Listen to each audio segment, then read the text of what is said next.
One of the key pieces of equipment we use when we're working with a roof like this is a spud machine. What the spud machine does is help us break up the aggregate, get down to the lowest layer of felt so we have a smoother surface to be able to deal with when we introduce our base coat of the coating material. The spud machine is quite simply a piece of equipment that works just like a potato spud would work out in the fields. It has the teeth to dig down without too much abrasion. There's a depth set that we use when we're working with the spud machine. It really varies on what type of surface we're dealing with, the depths and how fast and the certain speeds. But with this type of roof where we have 2 layers of aggregate, we would probably use a spud machine twice and go through it so we get a more even tear off. One of the key things when we're working with the spud machine is safety. The spud machine is outfitted with different sorts of safety devices on it, but the operator that we have running the spud machine is always a trained operator with one of these pieces of equipment.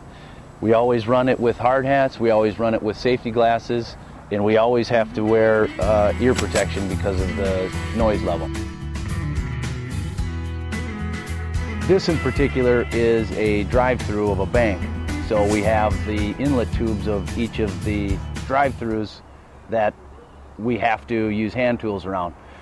Our main tool that we're going to use is a spud bar. Spud bar is very simple, has a metal edge on the bottom. You use the bar and you use the force to be able to clean up around the penetration, basically just like this. Same thing the spud bar would be, or the spud machine would be doing, but this gives us a little bit more control around some of these penetrations, maybe something that's delicate, our perimeters, and gets us down to the lowest part of the felt as possible. My name is Bob Wagner. I'm with 3M, and we're here at the job site in Austin, Texas, at the Chase Bank. And what we're doing is resurfacing, recovering, if you will, the drive-through part of the bank. ATMs, about 3,000 square feet. And what we're using in this application is a 3M Scotchkote Premier system, which is the polyurethane EC UV system, which requires a base coat with a fiberglass embedment, 100-gram mat embedment in that base coat, and then a top coat. All of the details up here, which are the penetrations, where the pipes enter the building, or other areas, will be addressed as details as a focused area to prevent any leaks, because that is a typical areas where leaks would occur. And this product is designed to ensure that those things don't happen, as long as the installation and everything is consistent with the specifications for the product. First step when we're working with the 3M Premier Plus system is priming all of the metal areas. That's what we do with all of the metal when we're working with this product. We also work with bridging the gap where there's more than a ½ inch in the area where we'll have to put down the tape. So basically it's very simple. It's a 2-part process. Once mixed, it's able to, you could put it anywhere. We could actually prime the entire roof, but it does not require that for this system. So what we do is we just basically put it in thick, and once this is dry, it's ready for the base coat. For this roof here, we had a lot of voids once we did the spudding machine. So to bridge the gap, so we're not losing as much base coat material, we ended up torching down patches of a 30-pound felt material, heating up the felts underneath, so we were able to adhere the felt sheets to the roof system itself.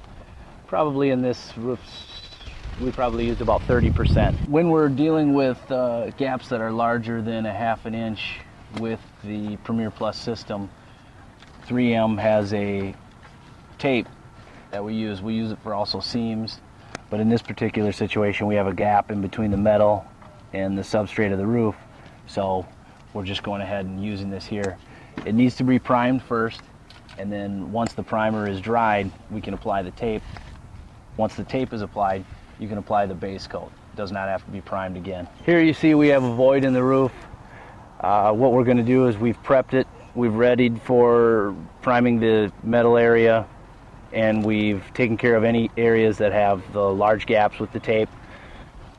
Now we'll put down the EC material and embed the fiber mat as a flashing. Each application we do when doing the flashing with the fiber reinforced embedment is different. So there are a lot of obstacles we have to overcome.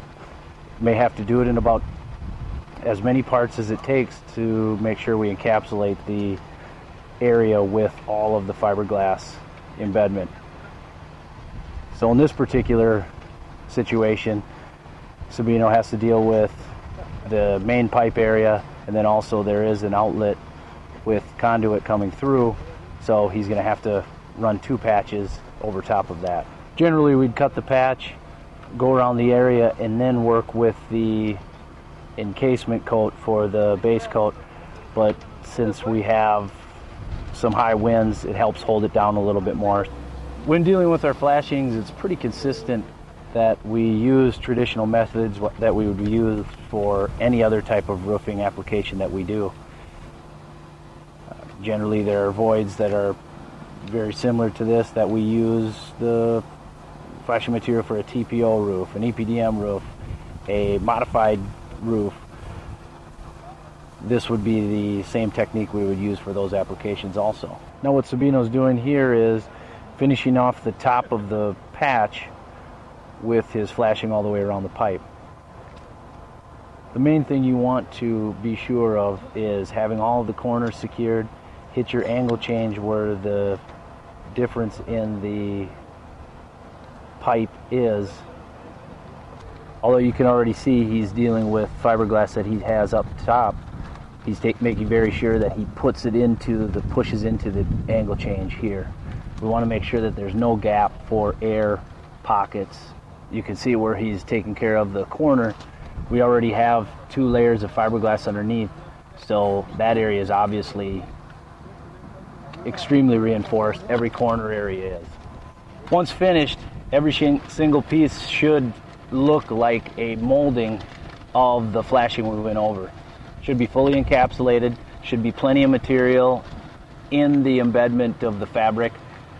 That gives it the best hold, and once it's dry, it gives us the best substrate to put the UV on top. When working with another penetration, the roof drain, generally want to stay about twice as far as the roof drain itself. So in this case, we're going to go about 3 foot, do a 3-foot target patch. We want to get the area prepped with the EC material before we put in the fiberglass, and once the fiberglass is ready, we'll cut it in place. When prepping with the EC material, we want to make sure that we get down into the small little nooks and crannies. So you really want to use a smaller chip brush to get in any cracks or crevices.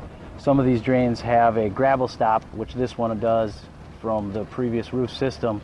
So it's a challenging process to get some of this in there. Once we lay the fiberglass, we want to fold into the inside of the drain ring, so we're going to coat all the way into the drain ring.